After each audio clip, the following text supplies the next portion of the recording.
Встретить героев известных произведений в коридорах школы, попробовать любимые блюда писателей, увидеть букву алфавита в самых необычных художественных формах можно было в одной из ленских школ. Ежегодная ярмарка «Истоки» в этом году собрала рекордное количество героев. Все подробности в сюжете Натальи Беспаловой.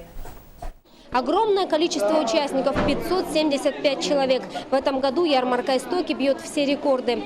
Она посвящена году литературы, и уже здесь, на входе, вот на этом стенде, каждый участник может написать книгу, которую он советует почитать другим детям. Литература, чтение – все это здесь витает в воздухе, и каждый уголок школы будто пропитан Пушкиным, Достоевским и Чеховым. В этом кабинете идет презентация любимых блюд писателей. Здесь и ватрушки, и булочки, и блины с икрой. Герои известных произведений здесь бродят по коридорам. В столовой проходит театральная номинация. Участники должны инсценировать басню. Вторая школа представила постановку «Волк на псарне» самого известного в русской литературе баснописца Ивана Крылова. Самое сложное было репетировать начало. А что там сложного?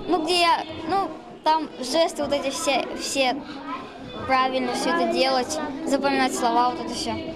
14 номинаций. По одним нужна была серьезная подготовка, по другим – экспромт, спонтанность. Например, участники номинации «Фотокросс» задания получали на месте. Старшеклассникам во время ярмарки нужно было ходить по школе, фотографировать, а затем в течение 30 минут подготовить фотопрезентацию на любую литературную тему.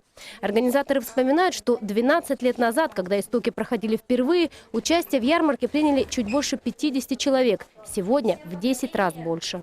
Я сегодня с утра вообще была напугана таким большим количеством народа, потому что школа у нас на 640 человек, мы в 2 смены занимаемся, а сегодня 575, не считая зрителей, родителей, группы поддержки. И надо сказать, что каждый уголок школы был задействован, абсолютно каждый кабинет.